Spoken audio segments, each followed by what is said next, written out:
तो यहाँ कहा गया है how many pairs of m and n of positive integer satisfy the equation m square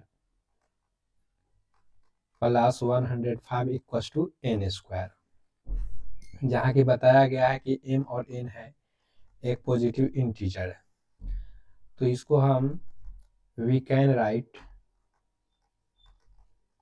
as m square और एक प्लस के इधर आएगा n स्क्वायर तो माइनस हो जाएगा, minus n square equals to 105, right.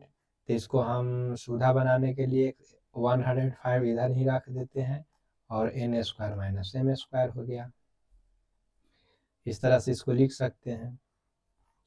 अब a square minus b square बराबर जानते ही हैं कि a plus b into A minus B होता है, ये तो जानते ही होंगे। तो अब हम इसको इस तरह से लिख सकते हैं 105 equals to m plus n into m minus n। अब यहाँ ये देखने योग्य बात है कि m plus n into m minus n का प्रोडक्ट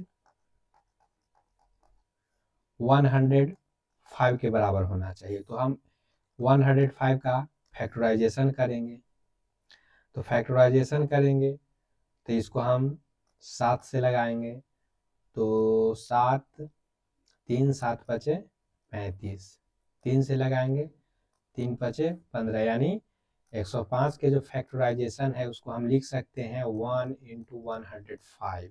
एक फैक्टर तो ये होगा। दूसरा फैक्टर होगा 7 इंटू 15। तीसरा फैक्टर होगा 21 इंटू 5।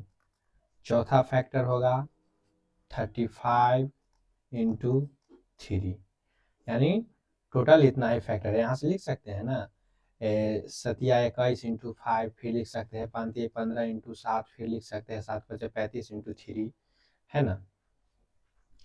तो हम यहाँ देख रहे हैं कि टोटल 4 फैक्टर हुए, है ना। तो हमको पूछा गया है कि m और n के पेयर में, तो जब भी लेना है, जब दो के लेना है तो एक होगा 1 तो एक होगा 105, ये एक पेयर हो गया। दूसरा पेयर हो गया 1 7 हो गया, तो दूसरा पेयर 15 हो गया, है ना। एक हो गया 21 तो दूसरा हो गया 5, तीसरा हो गया 35 तो 3, यानी टोटल कितने पेयर हो गए 1 2 3 4, यानी टोटल 4 पेयर हो गए, है ना। तो यहाँ पूछा गया है कि how many pairs of m and n, तो m और n के पेयर कितना हो गए 4, राइट। ये हुआ correct answer, right. Thank you.